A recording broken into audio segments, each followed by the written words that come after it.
In Season of the Deep, we got some cool improvements to certain exotics. So in this video, I wanted to cover an exotic that came out during the Warmind expansion for the Warlock called the Sanguine Alchemy. Let's just dive right into it. So this is the exotic, Sanguine Alchemy. This is an exotic Warlock chest piece. This is what it looks like. I'm not gonna lie, it looks fantastic.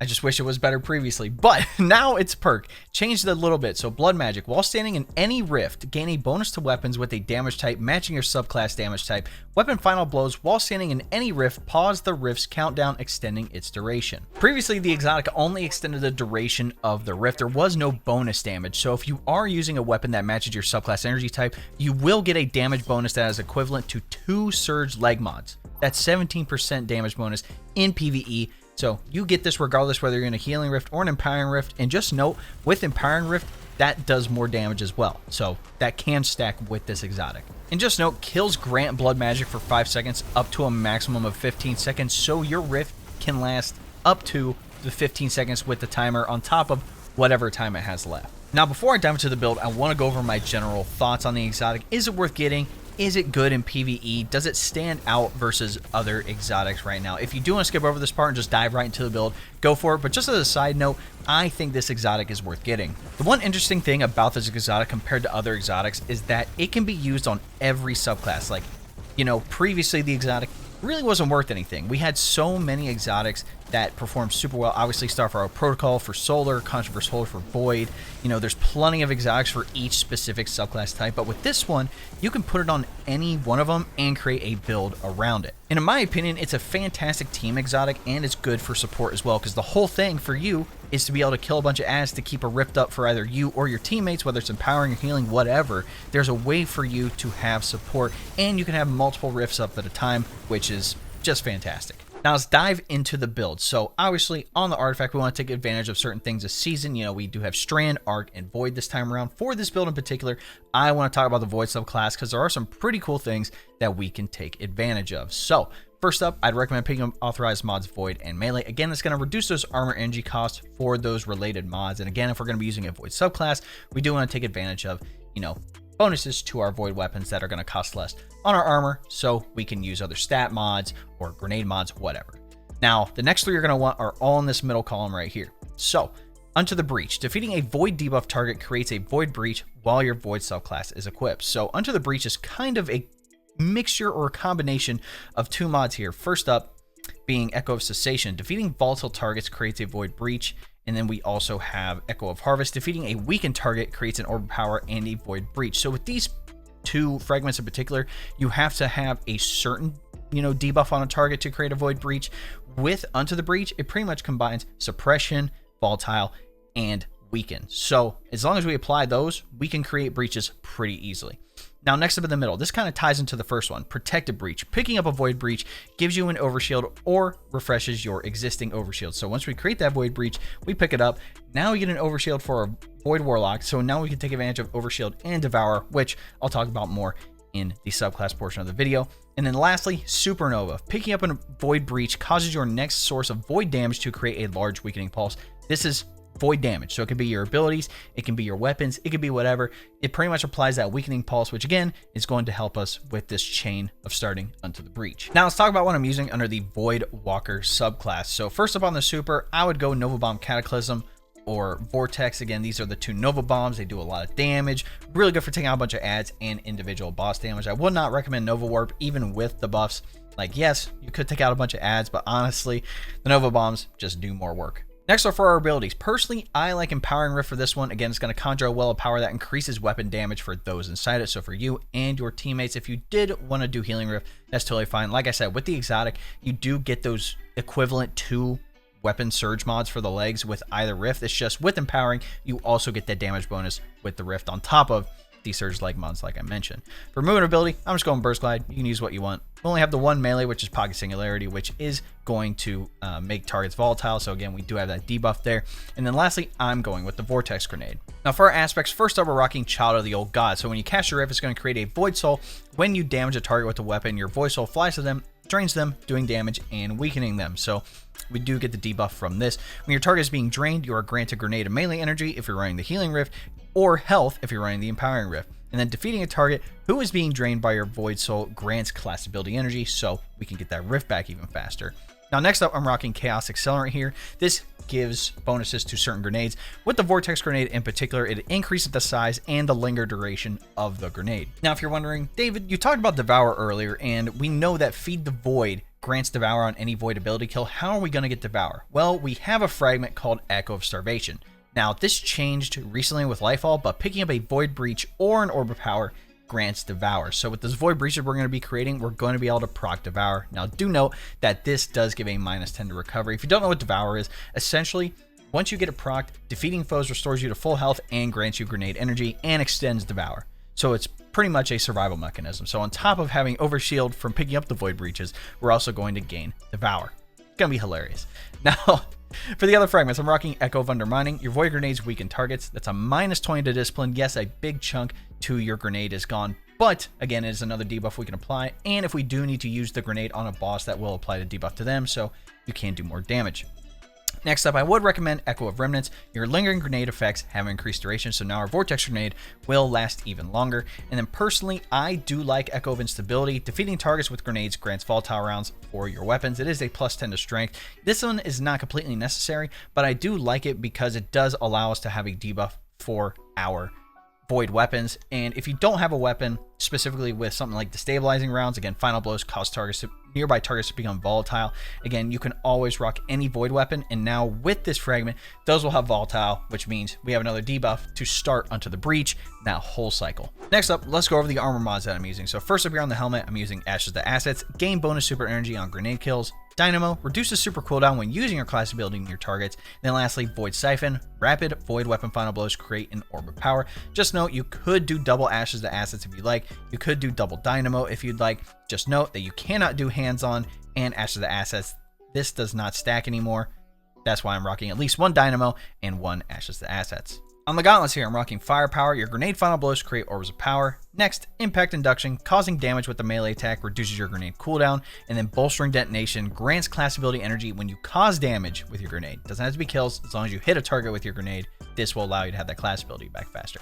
On the chest piece, you can rock any combination of reserve and resistant mods. Honestly, with this, you're going to have pretty good survivability with Overshield and Devour, so you can rock maybe one resistance depending on what activity you're doing, but I would recommend at least one reserve mod. Again, we are going to be using Void weapons, so we do want to use Void reserves. On our boots here, I'm rocking Double Insulation, reduces class ability cooldown each time you pick up an Orb of Power, and then a new mod that came with Season of the Deep, Elemental Charge, collecting a Fire Sprite, Onyx Trace, Stasis Shard, Void Breach, or destroying a Strand Tangle has an escalating chance to give you an armor charge. If you don't know how armor charges work, essentially if you pick up an Orb of Power or a Void Breach in this case, that will give you an armor charge. Minimum, you can have 3 armor charges. With any of these blue mods, it puts a timer on the armor charge, but we're not going to use those. But we are going to take advantage of yellow mods. So on the class item, like I mentioned, yellow mod wise, we're using Utility Kickstart. When your class ability energy is fully expended, you gain class ability energy. Additionally, your armor charge is consumed and you gain additional class ability energy for each stack. So once we have those armor charges up, those are going to stay there with us. And then once we cast that rift, we are going to get a bump to our rift energy, so we're going to get that rift back even faster. Now for the other mods I'm using, Bomber reduces grenade cooldown when using your class ability, and then Powerful Attraction. This one's an interesting one, and it's really good for the Warlock since we're going to be stationary most of the time. Automatically collects nearby Orbs of Power when you activate your class ability. So once we cast that rift, any orbs around us just get collected. Now for stats for you to focus on, talk about this every video, try to have tier 10 100 resilience. It's going to give you a 30% damage reduction in PvE. Just good for survivability purposes. Like, yes, we're going to have Devour and Overshield and all this other stuff, but again, no matter what, try to have tier 10 resilience. It's just going to be good for your health. Next up, I would focus on Discipline. Discipline is tied to the grenade, so we can have that grenade back faster to cause a bunch of benefits for our other abilities. And then lastly, I would recommend Recovery. Yes, mine is low, but I do have multiple ways to get that rift back pretty quickly. If you did want to try to increase your recovery is tied to our class ability on the Warlock. It's not absolutely necessary since we have multiple ways to get it back, like I said, but if you did want to have a higher recovery, you can. Now for weapon options, any Void weapon will do. Again, we want our weapons to match our subclass type so we can take advantage of the 17% damage bonus when we're inside a rift with the Sanguine Alchemy. So one cool thing is that you do not need a weapon that comes with the Repulsor Brace. Again, defeating a Void debuff target grants an Overshield because anytime we pick up a Void Breach, which is going to be created from any Void debuff, Protected Breach is going to proc, giving us an overshield. So we get an overshield anytime we pick up a void breach, so repulsor brace is not necessary. We are going to be causing a lot of debuffs just in general, so there's going to be plenty of void breaches around. So the only other alternative, really, if you did want to cause even more debuffs, is destabilizing rounds. Final blows cause nearby targets to become volatile. It's not absolutely necessary with this build since we're going to have multiple ways to cause debuffs, but if you did want a void weapon that has the destabilizing rounds, it'll help. Now, if you got through all that and you're still a little confused about how this build works, I'm going to try to explain it to the best of my ability, but essentially, there really isn't much setup here. You know, obviously we want to collect void breaches and orbs of power to gain armor charges so we can take advantage of utility kickstart. So when we do initially cast our empowering rift, we will get most of that rift energy back. And right when we cast that first rift, it's game on. Again, whenever we stand in that rift, we're going to get a bonus to our weapon damage, 17% bonus, 2 weapons that match our subclass energy type, again, void weapons, and the weapon final blows while standing in any rift pause the rift's countdown and extending its duration. So we can have that empowering rift for a very long time as long as there are enemies around. Again, if for some reason there aren't a lot or we defeat them all, by the time we get to the next encounter, we will have our rift back again. Now, outside the exotic, there are so many benefits with our armor mods and the subclass, right?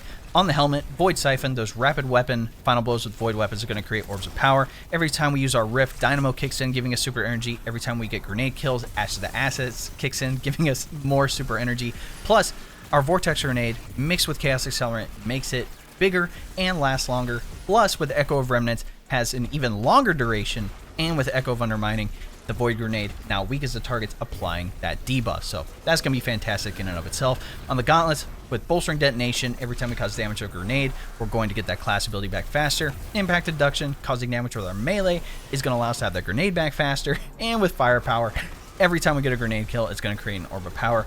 Now on our boots, with double installation, every time we pick up those Orbs of Power, that's going to give us an even faster cooldown for our class ability. With Elemental Charge, every time we pick up a Void Breach, it has a chance to give us an armor charge, but that's not the big important thing. Void Breaches in and of themselves give bonus energy to the class ability regardless, and once we pick up that Void Breach, obviously everything on the artifact is going to kick in, right? Onto the Breach, you know, every time we defeat a Void debuff target, we're going to create one. Volatile, Suppress, Weaken. We are going to be making targets weak and volatile almost constantly, so we're going to have plenty of Void Breaches to go around. Every time we pick up a Void Breach, Protected Breach kicks in, giving us an Overshield and proc Supernova. So our next Void damage, whether it's our abilities, our weapons, whatever, is going to create a Weakening Pulse, applying the debuff again, allowing us to create even more Void Breaches. Now, on the class item, like I said, once we, collect Void Breaches, we collect Orbs of Power, we're going to gain those armor charges. So anytime we pop that Empowering Rift, we're going to get a big chunk of the energy back. Plus, Powerful Attraction is going to proc, automatically collecting the orbs around us, automatically procking Installation and other perks as well. And then lastly, with Bomber, it's going to reduce that grenade cooldown so we can have that grenade again for firepower, bunch of other benefits. And just remember, every time we pop that rift, Child of the Old Gods is going to kick in. So once we shoot an enemy, it's going to fly over, weaken those targets, draining them, giving us health back and class ability energy. So another debuff and another way to get our rift back even faster. With Echo Starvation, when we pick up a Void Breach or an Orb of Power, whether it's through Powerful Attraction or we just go pick it up ourselves, that's how we're going to get Devoured. So every time we continue getting kills, we're going to have that full health back. We're going to get our grenade energy back.